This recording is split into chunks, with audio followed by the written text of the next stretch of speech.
that some of your worst nightmares were real. Some of his worst nightmares about Hollywood were actually real. Epstein Island isn't the only island out there. And Tim Ballard takes down one of the... There are other islands, other operations, and they've been running for decades right underneath our noses. Everyone was told, from Rupert Murdoch, from Fox, to every studio, look, if you touch this thing, you will be out, you will be done. You'll be finished. Hollywood threatened everyone who got close to this story. Directors, studios, actors, everyone. But here's what nobody is connecting right now. Mel Gibson and Jim Caviezel aren't just talking anymore. They're making a movie. And according to sources, big names you know, names you trust, names that appear in those Epstein files are going to be exposed on screen. Hollywood isn't just nervous. Hollywood is in full-blown panic mode. And today, we're going to tell you exactly why. Two men, one mission, and Hollywood is shaking. Let's set the scene for you. It's 2026. The Epstein files have finally dropped. Redactions failed. Hidden text got copy-pasted across the internet. 300 names submitted to Congress by Attorney General Pam Bondi. Politicians, billionaires, celebrities, all connected to a man who ran what investigators are now calling one of the most sophisticated criminal networks in modern history. And right in the middle of all that chaos, two of Hollywood's most controversial truth-tellers quietly announced they are joining forces on a new film project. Mel Gibson, Jim Caviezel, two men who have already had their careers threatened, their reputations attacked, and their livelihoods dismantled, simply for asking questions that powerful people didn't want asked. Now they're making a movie, and this isn't going to be some quiet indie documentary that gets buried on a streaming platform at 2 a.m. This is a full-scale production. And according to everything circulating right now, the film is going to go somewhere that Sound of Freedom never could. It's going to show what actually happened to the children on Epstein's Island. Let that land for a second. Not just the trafficking network, not just the flight logs and the black book and the depositions, the actual events on the island, what was done to those kids, who was there, who authorized it, who benefited from it, and most importantly, who has been protected from it for decades. And the names they're reportedly planning to include? We'll get there. Because first, you need to understand how we even arrived at this moment. Because this didn't start with an announcement. This started with two men who spent years being laughed at, dismissed, and blacklisted for saying things that turned out to be completely true. People forget that Mel Gibson was one of the most powerful men in Hollywood. We're talking about a guy who directed Braveheart, who starred in Lethal Weapon, who had the entire industry at his feet. And then something happened. This is a bizarre place. And it doesn't take very long. And I'm sure you've experienced this if you've stayed here for any length of time. You come in, you're fresh from the outside. You're off the boat, from the farm, still got shit on your shoes. You're in here, people are charmed by that you've still got shit on your shoes. They're charmed by the fresh approach you bring to it, and that's a real thing. But they're also stroking the shit out of you, you know, licking you all over. And that's kind of good for you too. It's great. But it doesn't take very long before you realize, or before it gets to you. It's cascading on you all the time. You can't get away from certain attitudes, from certain modes of behavior that this town and the industry dictate. And no matter how strong you are, when you come in off the farm with those convictions and a certain line of attack, no matter how strong you are going to be affected by this place. When you hear him describe Hollywood like that, it sounds abstract, philosophical, like an actor being dramatic about the pressures of fame. But listen to what he said next. You know, I had a whole bunch of weird paranoid suspicions about what the hell was going on because there was a lot of stuff I couldn't understand. Right. And nobody was really bothering to explain it to me. He was confused. He was asking questions, and nobody would answer them. Because in Hollywood, the rule is simple. You don't ask questions you're not supposed to ask. But here's the part that sends chills down your spine. That some of your worst nightmares were real. He went from thinking he was paranoid to realizing he was right about everything. And what did Hollywood do when they figured out Mel Gibson wasn't going to stay quiet? And they used a 2006 traffic stop in Malibu as the perfect opportunity to publicly destroy him. Sources have suggested for years that incident was deliberately amplified and weaponized to push him out of the industry. The man knew too much about the connections between Hollywood's elite and Jeffrey Epstein's network. And instead of letting him talk, they burned his reputation to the ground. He retreated to Australia, dug holes, birthed cattle, tried to escape the madness. I had a gut full of the whole industry. I mean, it's a very strange place, Hollywood. But it's It's an odd place. And you imagine all these horror stories there that you think, boy, it seems as if I'm being sacrificed over here. No, that couldn't be true. And then you realize that it is true. He felt like he was being sacrificed. And when you look at what's come out since then, the Epstein files, the Diddy case, the Weinstein convictions, the Quiet on Set documentary, it's hard to argue he was wrong. But Mel Gibson didn't just disappear into the Australian outback and give up. He came back, and he came back with a purpose. Mel Gibson is the veteran whistleblower. Jim Caviezel is the soldier who walked directly into enemy fire and survived. You already know about Sound of Freedom, the movie that was made 5 years before it was ever released. The movie that Disney quietly buried when they acquired Fox. The movie that Netflix, Hulu, and Amazon all refused to promote. The movie that made over $200 million the moment it was finally given a chance to breathe. And everyone was told, from Rupert Murdoch, from Fox, to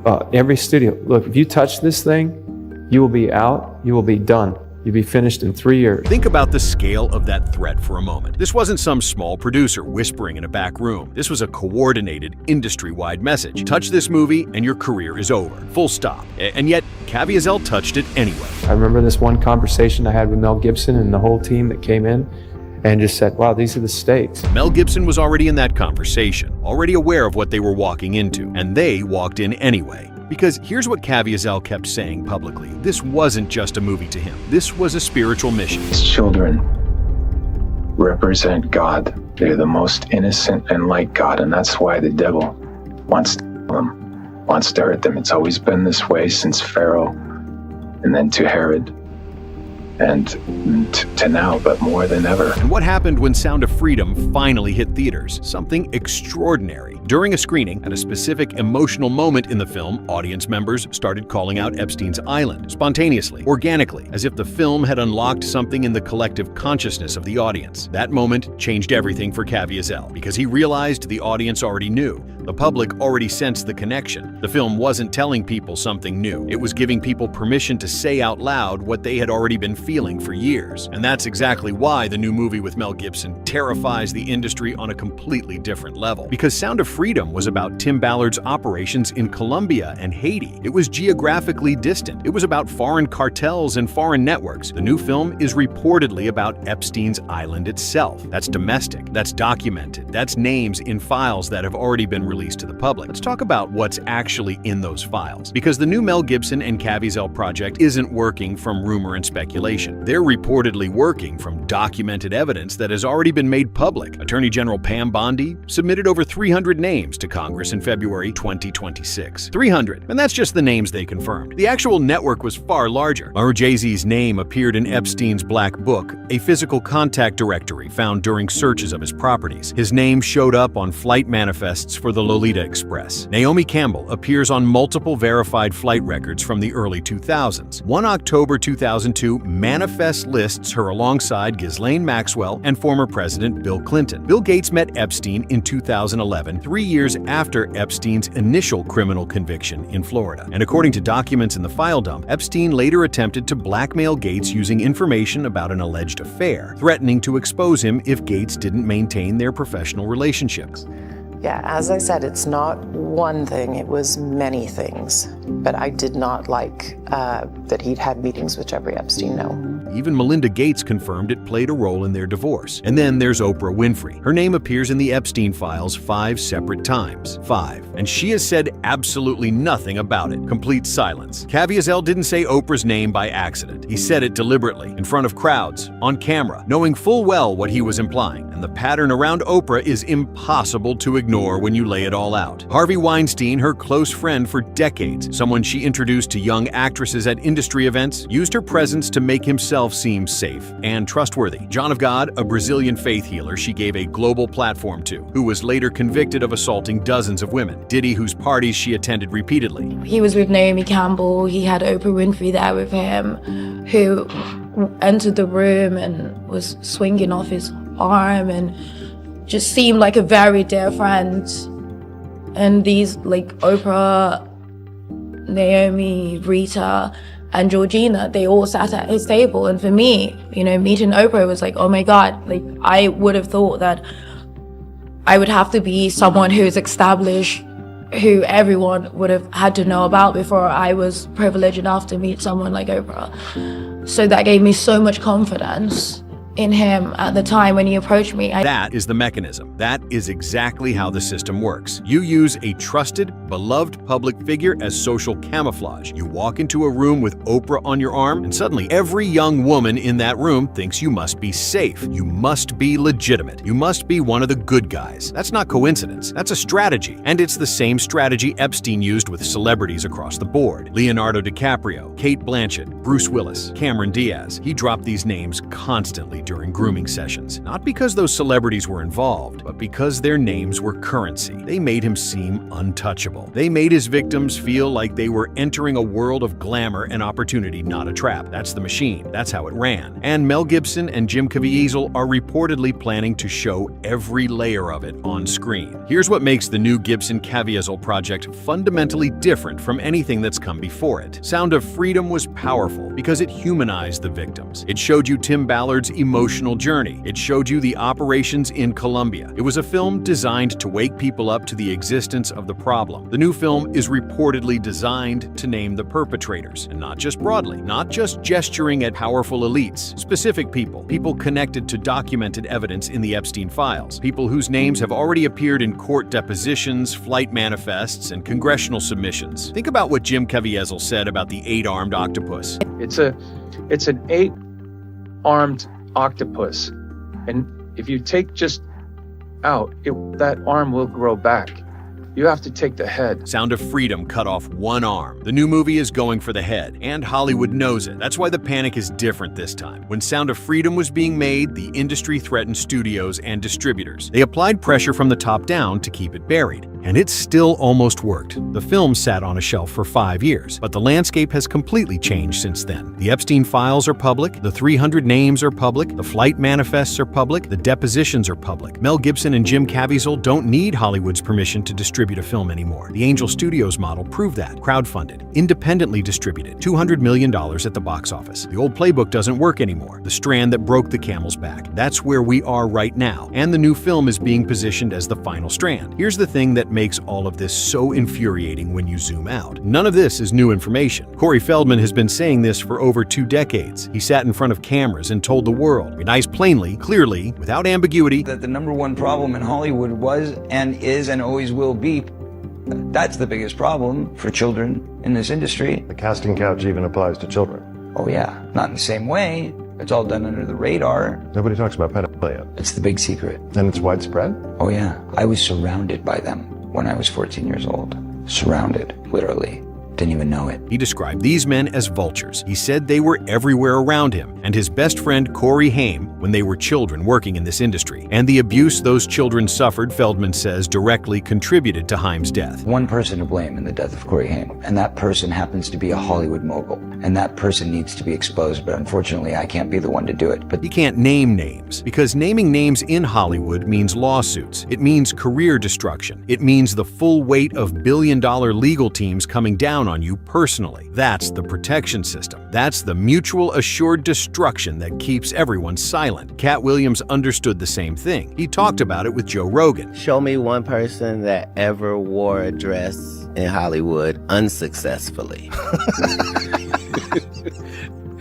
That's how you understand what a ritual is. You submit, and in return, the machine rewards you with everything you ever wanted. Fame, money, access, roles, awards. But the moment you step out of line, the moment you start connecting dots that powerful people don't want connected, the machine destroys you. Mel Gibson learned that firsthand. Jim Caviezel felt it when every major studio on Earth was warned to stay away from his film. And now, with this new project, both men are walking back into that fire with their eyes fully open. Here's where we are in the timeline. And pay attention, because the pattern is unmistakable. Mel Gibson issued warnings in the 1990s about Hollywood's dark underbelly. Nobody listened. Corey Feldman went public in the 2000s about child abuse in the industry. Nobody acted. Cat Williams predicted in early 2024 that the truth was about to come flooding out. And then the Epstein files dropped. The Diddy case exploded. The Quiet on Set documentary rocked Nickelodeon to its foundation. 300 names were submitted to Congress. And now, in 2025 and into 2026, Mel Gibson and Jim Caviezel Universal announce a film specifically about what happened to children on Epstein's island. Every single piece of this has been building toward this moment, dressed up in private islands, in modeling agencies,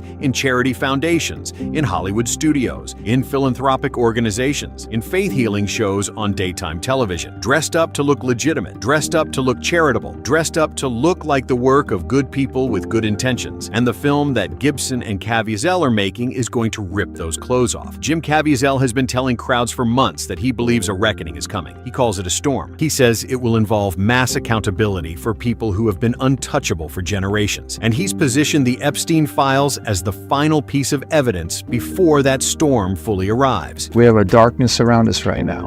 We could lose our republic. Are we going to let our children go? Are we going to let our children go? That's the question hanging over all of this. And the powerful people who have spent decades answering that question with silence, with redactions, with NDAs, with legal threats, with career destruction, those people are now watching two men walk toward them with a camera and a distribution network that doesn't need their permission to reach 200 million people. No wonder Hollywood is in panic mode. Corey Feldman spent 20 years being dismissed as unstable for describing the predators who surrounded him as a child. Cat Williams spent years being written off as a conspiracy theorist, and now every single thing they described is documented in court records, in congressional submissions, in depositions, in flight manifests. The new Gibson Caviezel film isn't a conspiracy theory, it's a timeline, and it's being built from evidence that is already sitting in federal files. Hollywood's most powerful people spent decades building a system of mutual protection. Everyone had dirt on everyone. Nobody talked because talking meant everyone fell. It was perfect. It was airtight until it wasn't. Some of his worst nightmares were real, and now he's making a movie about it. Drop your thoughts in the comments. Do you think this film will actually get made and released? And which names do you think Hollywood is most desperate to keep off that screen? I'll see you in the next one.